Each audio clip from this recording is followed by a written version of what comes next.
राजस्थान के उदयपुर में कन्हैयालाल की बेरहमी से हत्या से हर कोई सन्न है। आम आदमी हो या राजनेता, सत्ता से हो या विपक्ष से, हिंदू हो या मुस्लिम, सबने एक सुर में इस घटना की निंदा की है। दोनों आरोपी मोहम्मद रियाज अख्तारी और गौस मोहम्मद फिलहाल पुलिस की गिरफ्त में है। केंद्र सरकार के गृह मंत्रालय ने इस पूरे हत्याकांड की जांच एनआईए को सौंप दी है। खबर है कि ये दोनों आरोपी पाकिस्तान की एक इस्लामिक संस्था यानी दावत-ए-इस्लामी से जुड़े हुए हैं।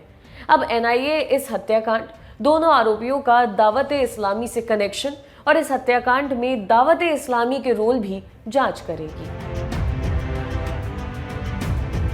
दावत-ए-इस्लामी पाकिस्तान बेस्ड सुन्नी इस्लामिक संगठन है। इसकी स्थापना 1981 में कराची में हुई थी। मौलाना अबू बिलाल मोहम्मद इलियास ने इस संगठन की शुरुआत की थी। दावत-ए-इस्लामी संगठन खुद को गैर राजनीतिक इस्लामी संगठन बताता है। फौरी तौर पर बात करें तो ये संगठन दुनिया भर में कुरान और सुन्नत का प्रचार करता है, लेकिन इन पर पहला आरोप यही है कि ये सिर्फ प्रचार तक सीमित नहीं है। बताया जाता है कि दुनिया के 100 से ज्यादा देशों में ये संगठन एक्टिव है। दुनिया भर में ये संगठन 30 से ज्यादा कोर्सेज चलाता है।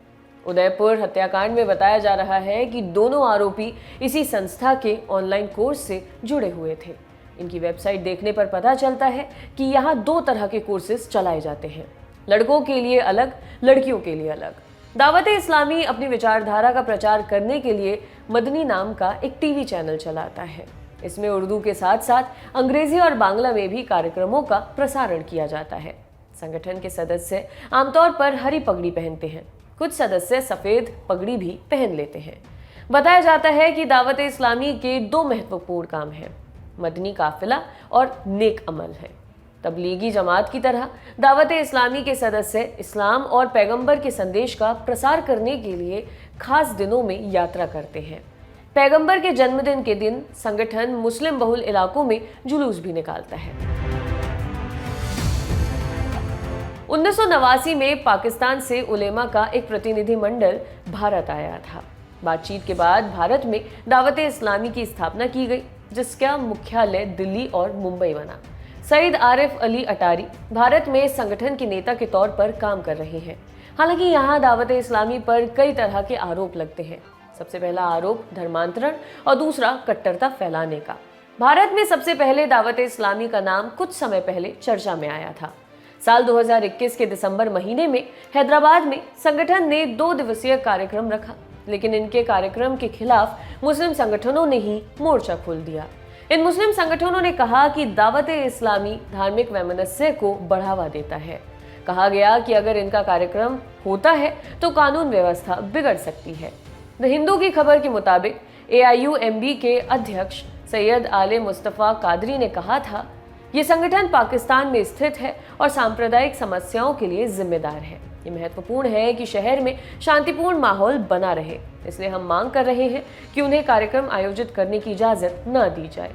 दैनिक जागरण की खबर के मुताबिक साल 2021 में ही जुलाई महीने में यूपी के कानपुर में सूफी इस्लामिक बोर्ड ने दावत-ए-इस्लामी पर आरोप लगाया कि वो चंदे के पैसे का इस्तेमाल देश विरोधी गतिविधियों में लगा रहा है और धर्मांतरण कर रहा है। खबर के मुताबिक कानपुर में साल 1994 में एक 3 दिन का सेमिनार किया गया था। उसके बाद से कानपुर में इस इस्लामिक संगठन ने अपनी पैठ बनानी शुरू कर दी थी। उदयपुर हत्याकांड से पहले भी इस साल दावत-ए-इस्लामी का नाम चर्चा में आया था। साल की शुरुआत में ही छत्तीसगढ़ में बीजेपी ने आरोप लगाया था कि राज्य की भूपेश बघेल सरकार ने दावत-ए-इस्लामी को 10 एकड़ जमीन अलॉट कर दी है। बीजेपी नेता और पूर्व मंत्री बृजमोहन अग्रवाल ने इस मामले में प्रेस कॉन्फ्रेंस की थी। उन्होंने कहा था कि यह पाकिस्तान के कराची का संगठन है, आतंकी गतिविधियों में शामिल रहा है और राज्य सरकार उसे जमीन दे रही है। कांग्रेस ने इन आरोपों को नकार दिया था। उसने कहा कि सरकार ने ये जमीन छत्तीसगढ़ के दावत-ए-इस्लामी संगठन को दी थी, जिसका रजिस्ट्रेशन भी छत्तीसगढ़ में है, इसलिए बीजेपी के आरोप गलत है। हालांकि विवाद के बाद जमीन के इस अलॉटमेंट को रद्द कर दिया गया था और अब उदयपुर हत्याकांड को लेकर भी दावत-ए-इस्लामी का नाम सामने आया है। राजस्थान के डीजीपी ने उदयपुर हत्याकांड में एक प्रेस कॉन्फ्रेंस की। उन्होंने बताया कि कन्हैयालाल की हत्या का आरोपी मोहम्मद गौस साल 2014 में कराची गया था दावत-ए-इस्लामी के कार्यक्रम में शामिल होने। शुक्रिया।